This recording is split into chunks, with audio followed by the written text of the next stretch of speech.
Parker. I'm the co-director of Minnesota Citizens Concern for Life. For those who don't know, I'll tell you real quickly what MCCL is.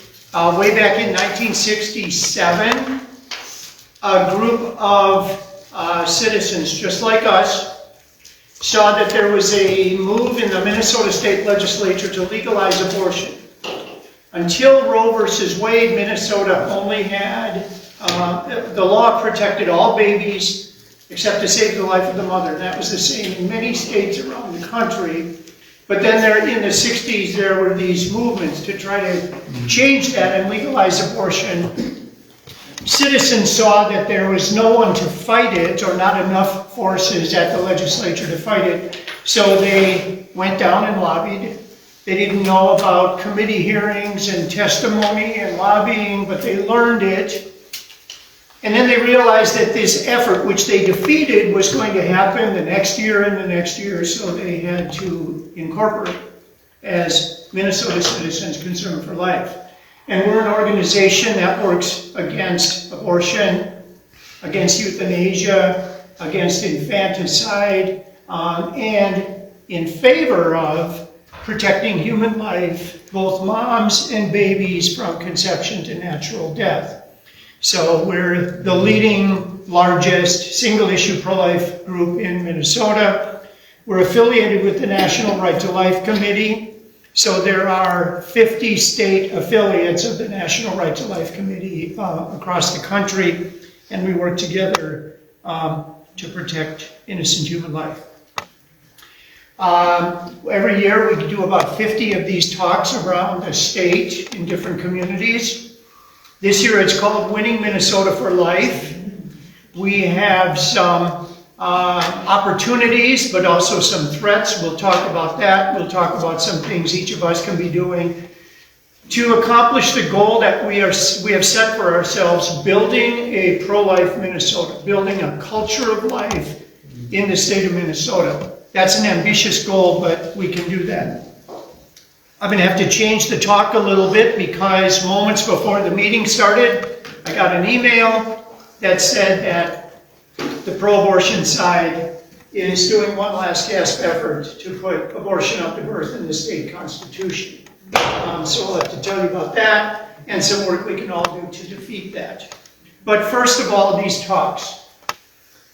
This year's talk is called Winning Minnesota for Life, What You Can Do. And those who heard a talk last year from our co-director, Kathy Glazer, heard about some of the things we can do. Learning how to talk to others about this issue persuasively, compassionately, to convince other people more about the pro-life position. As we do that, we will build a culture of life.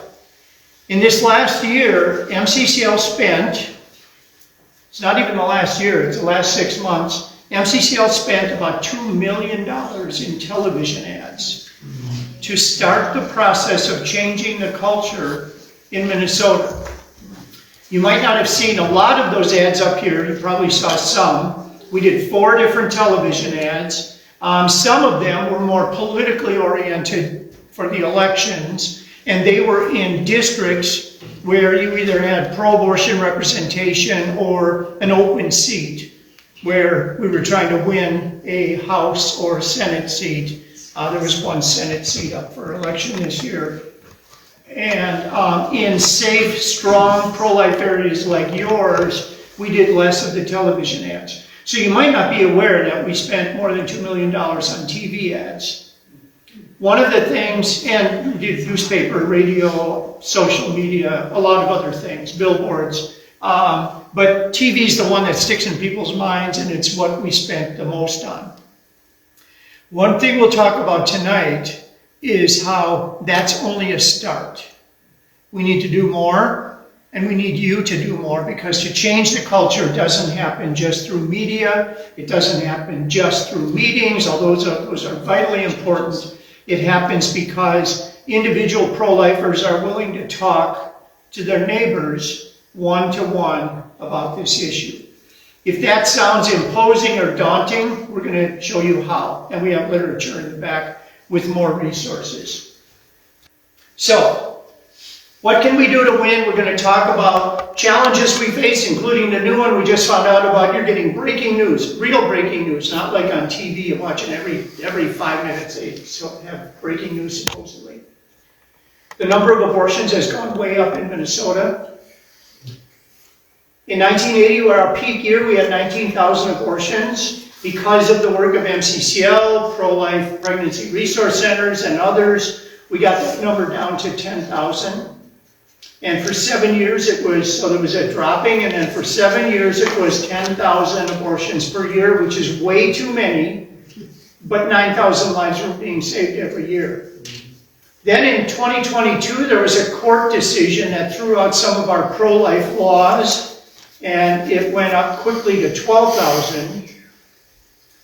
If any of you were at the state capitol on January 22nd this year or saw a film of it, we put on the Capitol steps from one stairway to the other stairway all the way across the Capitol steps, 48 feet of 6x6 platforms with 12,000 little fetal models, like the ones in the back, but also larger ones to represent the older babies who were aborted, and it had all 12,000 of those babies. It was very solemn. It was very visual. The Star Tribune put it on the front page favorably. People needed to see, what does it mean to have 12,000 abortions? There is a projection out now because they changed the law in 2023. We'll talk about that. Very, very extreme laws, the most extreme in the country, that are causing more abortions. And there was a projection out just in the last week or so that when they report in 2023, or for 2023's abortions, it will be 17,000. So by changing a court decision and changing the laws, they're pushing the abortion rate back up. And then, of course, we need to build a pro-life culture to change this and make our state safer for the unborn and safer for moms, because the new abortion technique, the pill, is very, very dangerous for moms. The complication rate, the serious complication rate for the pill is 4 times as high as for surgical abortion, which was never perfectly safe in the first place. So how do we win Minnesota for life and make Minnesota a pro-life state? Well, first of all, we have these battles to fight, and I'm going to talk about some that we've fought and won, one that's coming up, and then we do pro-life apologetics training, and we provide literature, and we provide context to organizations that train and teach pro-life apologetics, because seriously, we won't change the culture unless we, the pro-lifers, are talking about this with others. And there's ways to calmly talk about it, to not push it on people, to not get in their face, but to help bring people along toward our position. Notice I said toward our position.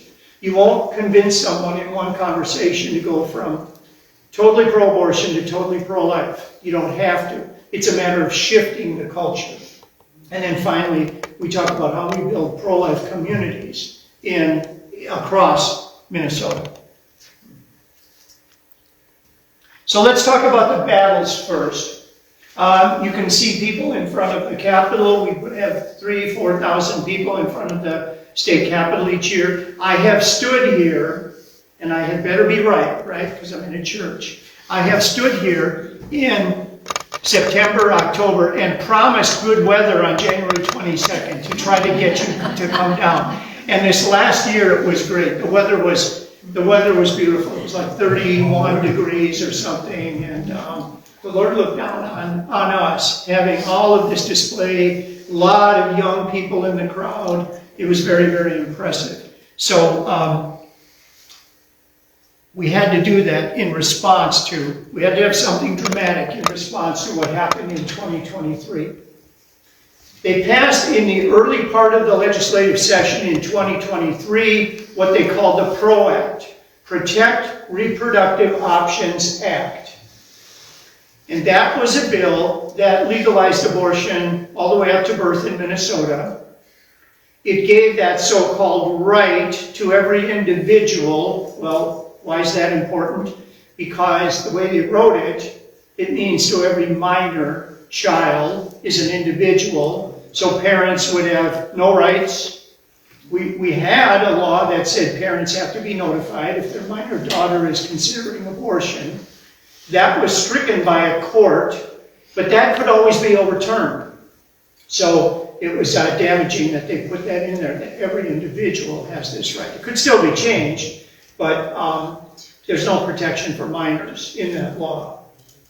They repealed a bunch of other laws, including Women's Right to Know, which is an enhanced informed consent law that gives women the right to more information than you would with other medical procedures, such as alternatives to abortion.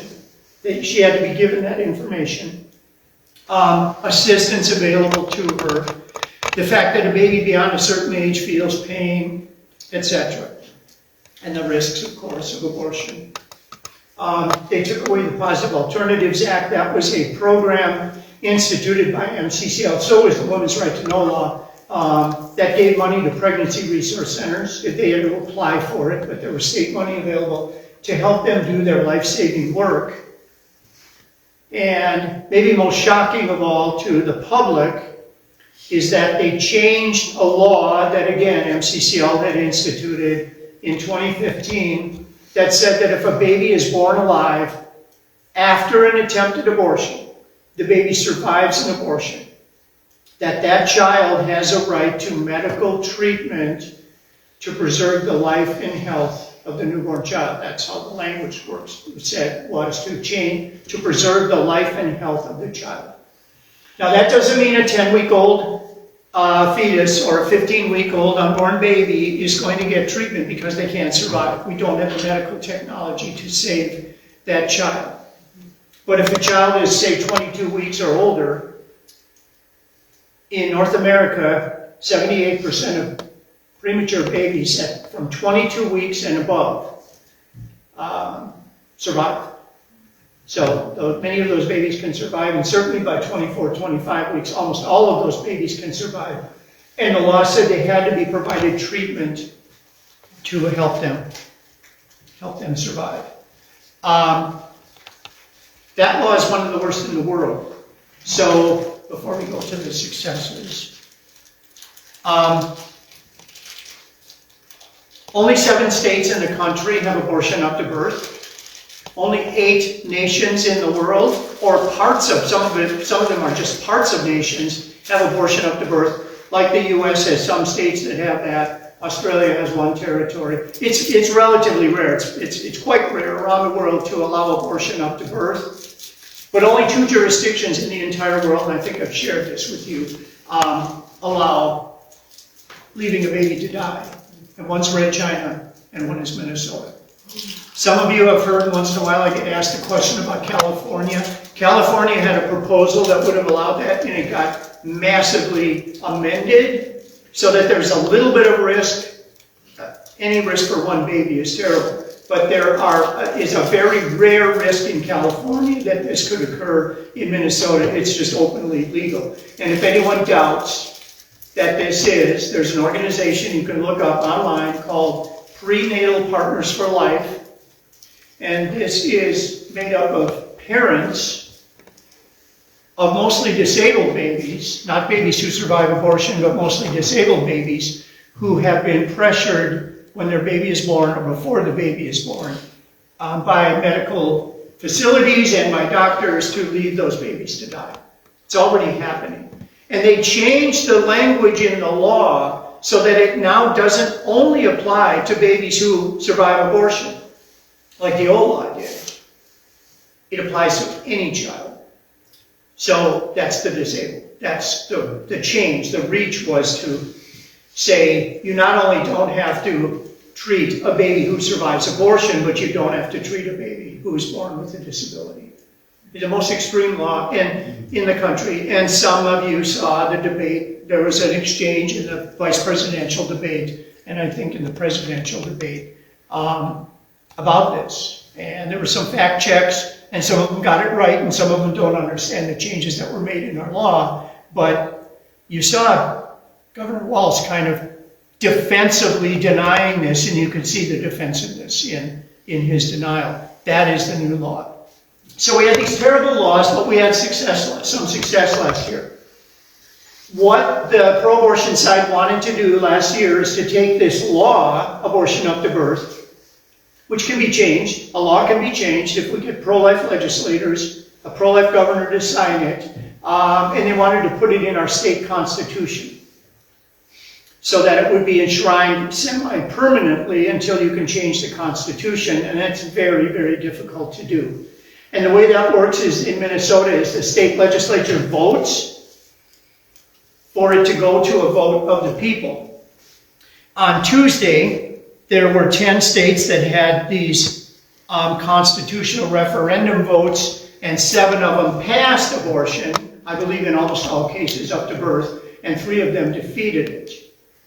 So South Dakota, Nebraska, and Florida defeated those, thankfully. So they still have laws protecting at least some, in 2 of the cases, most unborn babies. And they can keep those laws because they don't have it in their constitution. So last year, MCCL, knowing that we already had a legislature that voted for abortion up to birth, so they might easily vote to let the people put it in the Constitution. That's almost an easier vote, right? Because they could just say, oh, we're just letting the people decide. We knew we had to do much more, so we did the $1.1 million TV buy with the 2, some of you have seen the 2 young women talking, and she's looking at her phone, which is the way people get news now, like I just did, right? She's looking at her phone and she says, it says here that Minnesota passed abortion up to birth, like she's incredulous about it. And her friend said, I hope not. And she said, no, it says right here. So she's consulting the news. That's kind of the documentation, right? She's consulting the news. It says right here. And then she said, and they want to put it in the Constitution. And so we use that to get people to, and then there was a banner below that said, call your state senator, call your state House of Representatives member, and ask them to vote no on abortion up to birth in the state constitution. And that ran statewide, $1.1 million, which is a huge ad buy. Nobody lobbies like that. Nobody spends that kind of money on lobbying. And we defeated it. It passed the House by 4 votes. Yeah, it was really close. And the Senate had passed abortion up to birth by 1 vote, and they came very, very close. And we hope and pray that partially because we did all this ad campaign, and because people like yourselves called and emailed and wrote letters and visited their representatives, all of that has to be done to stop this, that the Senate decided not to take it up, meaning they didn't have the votes. They might have been 1 vote short. They might have been 2 votes short. People aren't talking much. We get the idea that it's plural. We heard from a couple pro-abortion senators. There might be at least 2. But I was tonight to be able to tell you, because of the election results Tuesday, that now they don't have the votes in the House to pass this, and that we can move on at MCCL to do what we wanted to do, go on offense instead of defense, and work together to build this pro-life culture, which we're still going to do.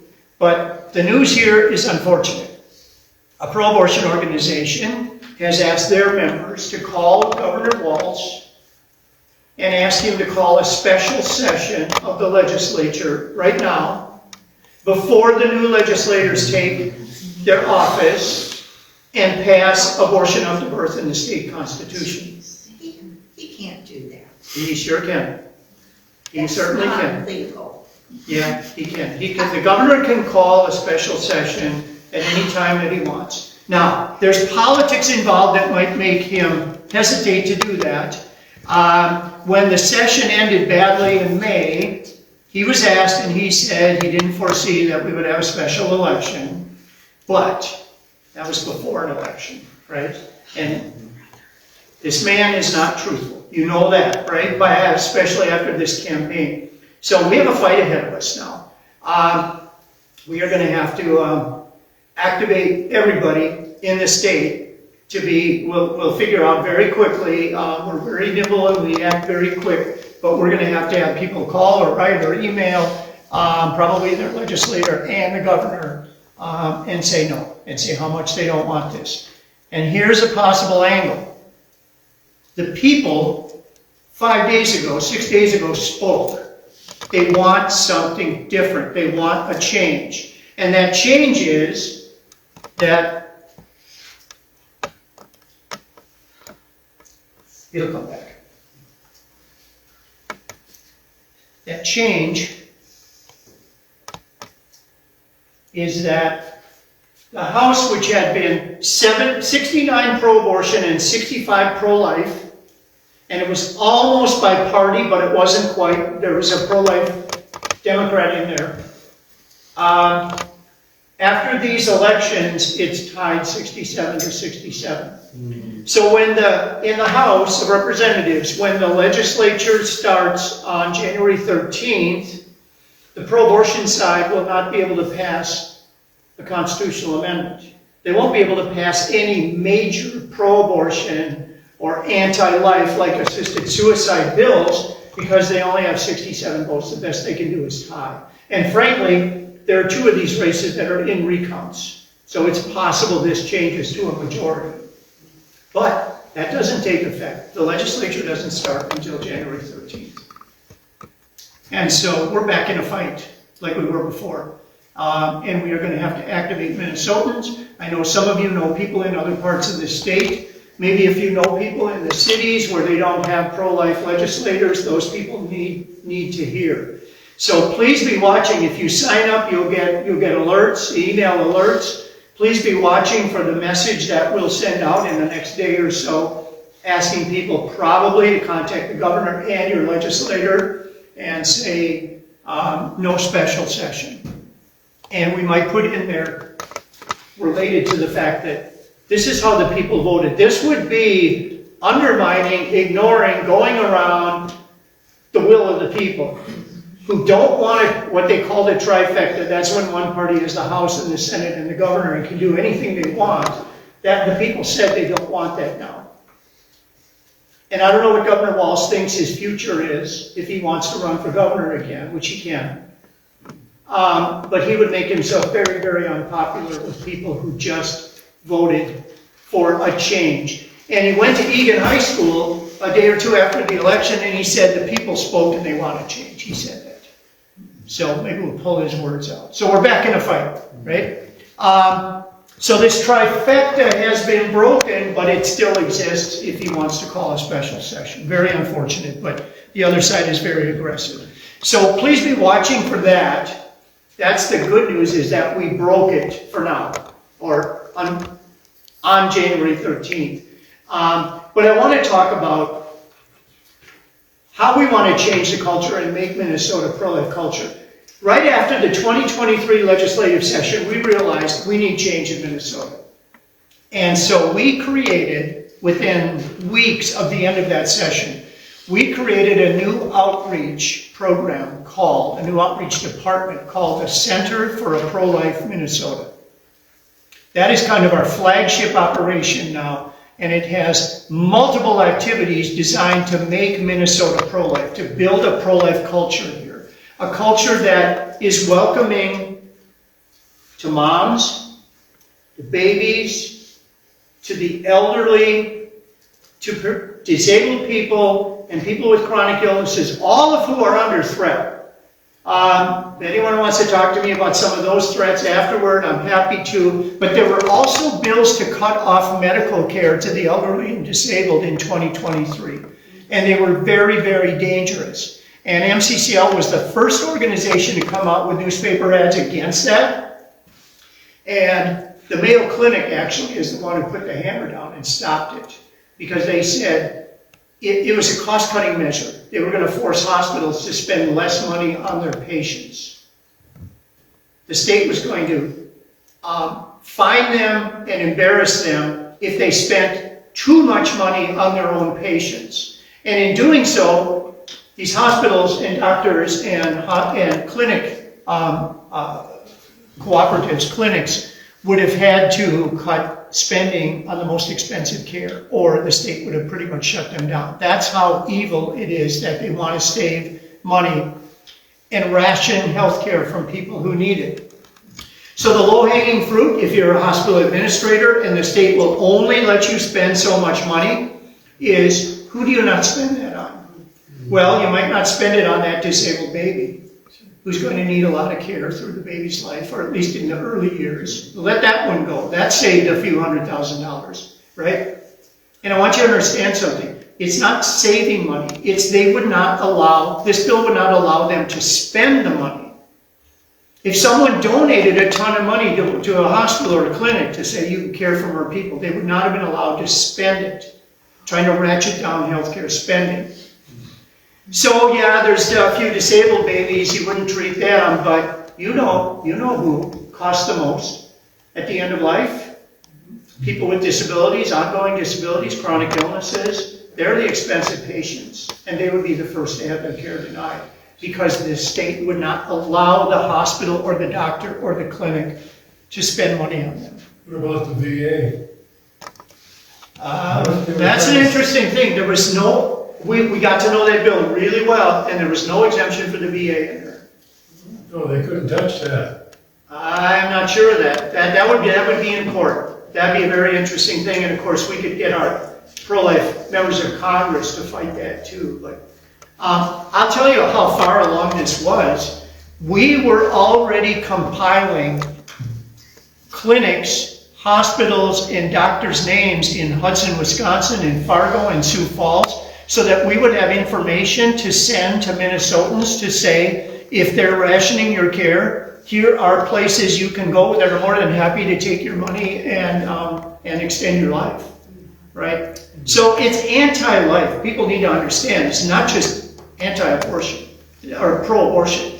This mindset is once you say that some people are not deserving of life, if then it solves a problem, to say other people don't have to have their lives, like spending, like too much money, like people being discomforted by the fact that someone is living a difficult life.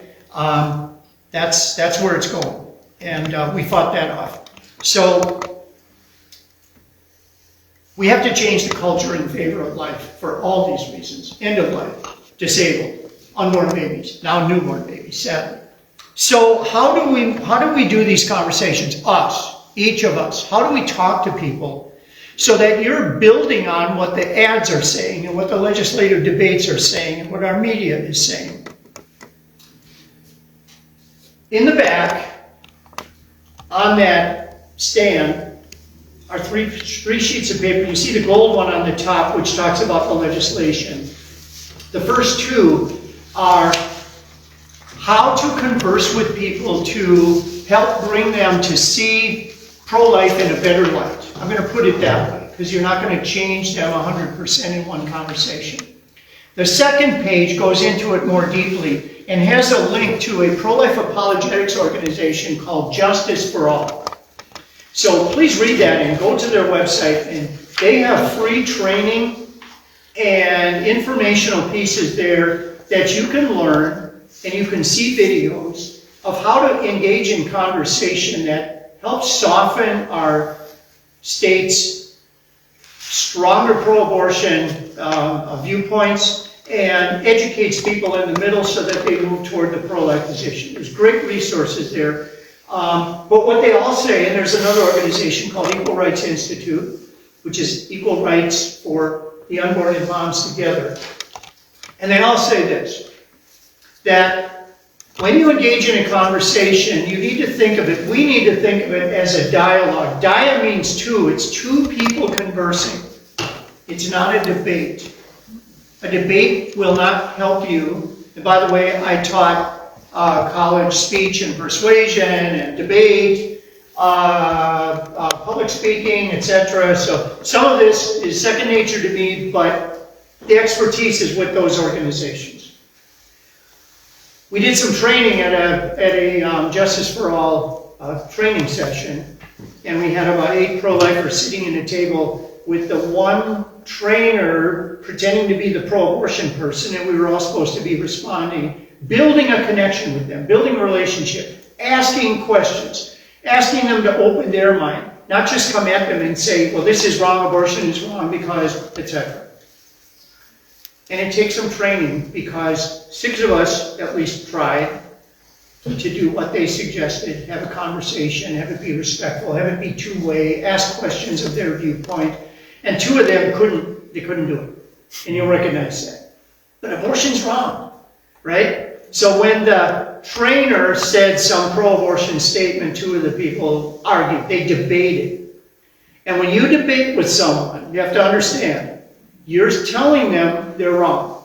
And they might be, but you're telling them that they're wrong, and usually a wall goes up right there. They view it then as a competition, and nobody wants to lose a competition. You need to make sure that the person you're talking with views it as a dialogue, as a conversation. Literally, a conversation where 2 people learn about each other's position, and in doing that, you will, first of all, show respect. And I'm going to come back to the word compassion. You can be very persuasive if you have an understanding of how the left in general, usually are pro-abortion people, but not only, views compassion. When you ask a person a question, well, why do you think that? Instead of saying, no, that's wrong. Well, tell me what you think. Or tell me what you think about that. You're sending a different message than just the question. You're sending a message that you have some respect for what's in that person's head, what's in that person's mind, that you value that. You value what they think and what they have to say, and then people will open up, and they'll tell you more. So ask questions. Find shared values. And if you think it's real difficult to bring up the abortion issue, which it might have been in the past, because they say, well, it's difficult to talk about abortion, difficult political issues, etc. Sadly, the other side has made it much, much easier to start these conversations. Because you know what I do? I don't even start with abortion. I will tell someone I know, who I don't know if they're pro-life or I know they're not pro-life, I will say, can you believe the legislature passed a law that says you can leave a newborn baby to die without treatment? And I'll tell you that the polling on abortion up to birth is 70-30. 30% of Minnesotans believe that abortion up to birth is okay. 22% of Americans think that. So we got some work to do in Minnesota, right? So if you pick a random person, you might be talking to someone who believes in abortion up to birth, and I'll tell you a story about that. I'll give you an example. But if you talk to 20 Minnesotans about leaving babies to die, only 1 will support that. 95% of people in polls oppose leaving a newborn who could survive to die without medical treatment. So almost anyone you talk to bring that up will say, that's terrible. I don't agree with that. And now you have a shared value. You know a place where they won't let a human being be left to die, even if that human being was intended to be the victim of an abortion. They want that baby to receive treatment. They want that baby to live. And so do you. And you have a shared value. And some of the work that Justice for All and Equal Rights Institute have done have said, take that shared value. Okay, we agree that a child should be protected at this point. Where else do you think an unborn child, a human being should be protected? And have that as a conversation, a search, right? You're searching with them to find what they think that you think, and you can bring them to your point of view by then, at the appropriate time, talking about if they don't, let's say they believe in abortion up to birth. That child earlier than that newborn baby might be viable. What about them? Might be able to feel pain. What about them? Might be adopted because there are so many people waiting. What about them?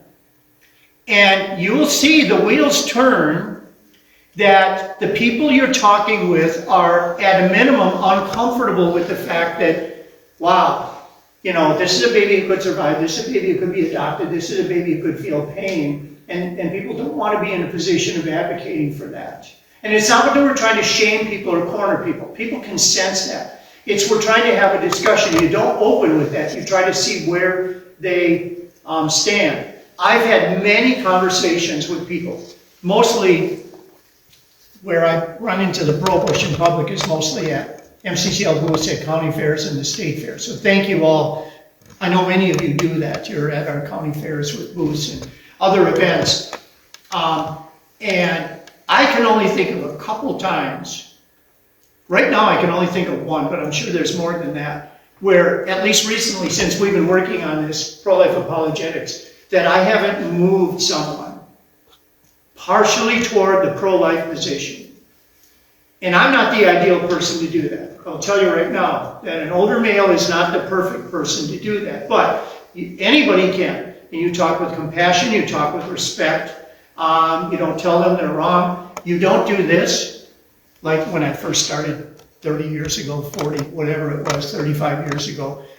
Someone told me that he could tell I was just waiting. He was talking, I was just waiting to pounce, and he said, I can tell you're not even listening to me, you're ready. He did that. He was in favor of assisted suicide, and I was arguing against it. And he did me the best favor to say, hey, you got to lay back and listen to them and respect and hear them, and then bring up, once they've expressed, bring up, well, what about these abuses? You don't want these abuses, right? And of course, there are many, many, many of them in states and in Canada and in Europe where they have assisted suicide. So that's how you make an impact and shift people.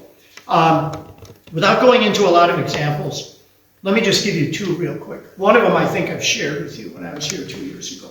But one of them was at a county fair. No, let me do a state fair one. There was a guy who wanted to pounce, just like I was talking about, but he wanted to pounce very aggressively. So I was finishing a shift at the state fair with our big booth, and there were two women who were taking over, and we were talking just as I was about to leave, and he was just waiting there with fangs out. And he wanted to tell us everything that was wrong with our position. All the things that were wrong with our position.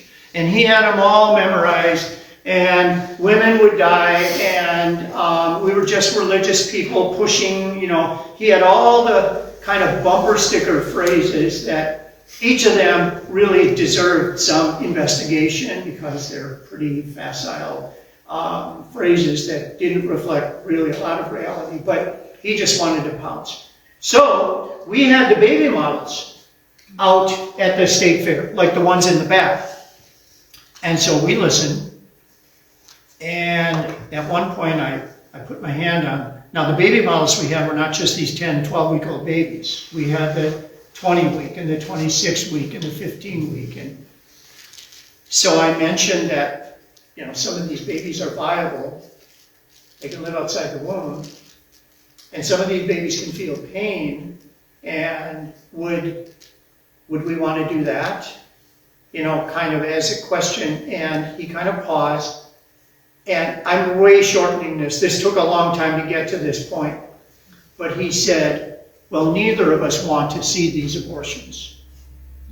Now, that is kind of he's beginning the shift from saying, you have no right really to be talking about this. And I don't mean me as a guy. He was talking to the two women.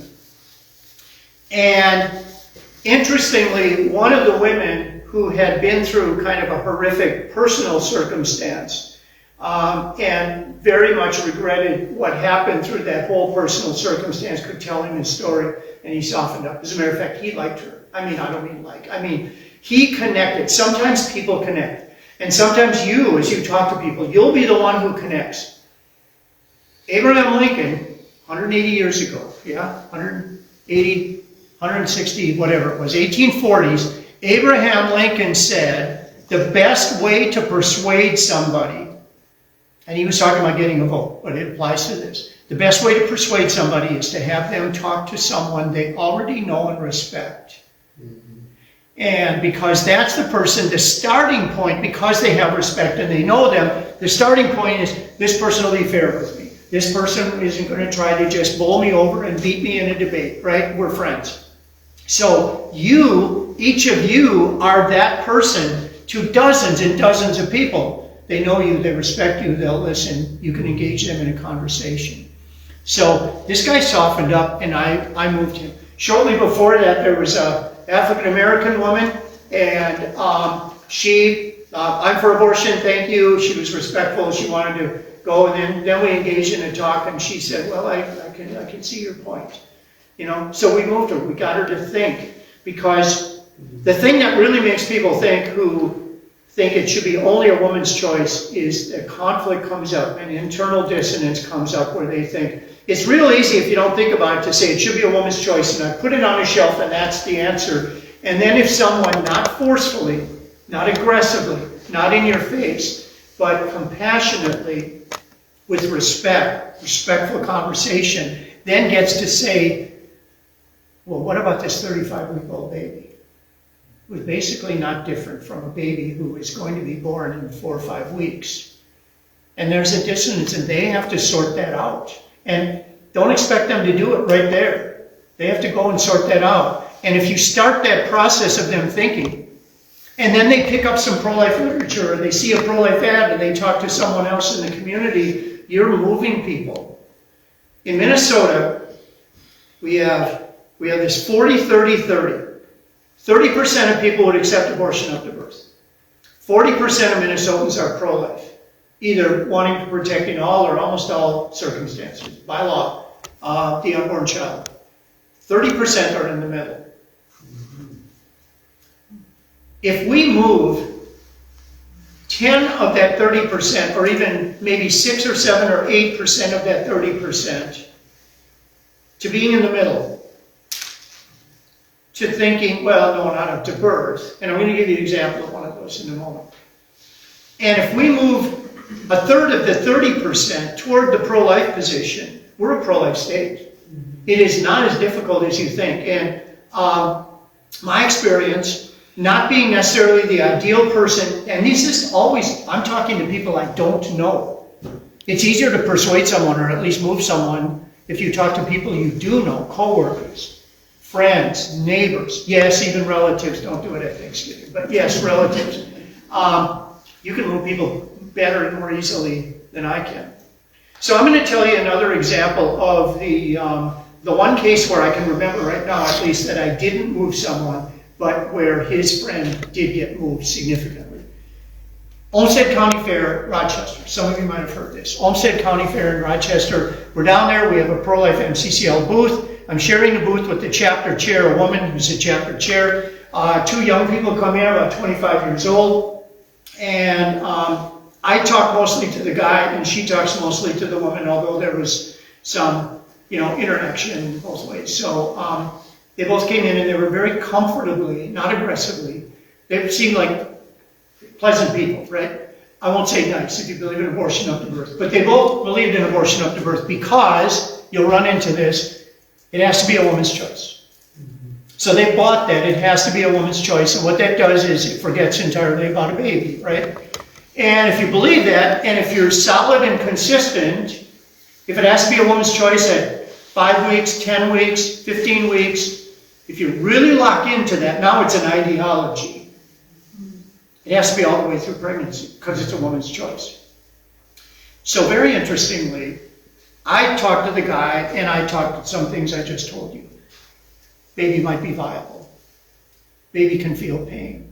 And where I knew I wasn't going to get him is that he said, when I talked about pain, fetal pain, he didn't deny it. Almost nobody denies the fetal pain. Even the leading pro-abortion researcher on fetal pain, who was always quoted by the pro-abortion side when he used to say babies probably don't feel pain before 24 weeks in the womb, he now says it's probably 12 and a half weeks. And so they don't have, that's the guy they relied on. They don't have any arguments anymore. But when I brought up the pain thing, he said, well, animals or beings feel pain. And he was comfortable with that. I couldn't move him. But the woman was talking to our chapter chair, and back on the table back there is this red and white postcard that talks about babies being left to die. It says Minnesota does not have a death penalty except for newborn and disabled babies who, go. And that was intentional because Minnesota's kind of a liberal state, and a lot of people are opposed to the death penalty. We don't have a position on the death penalty, by the way, but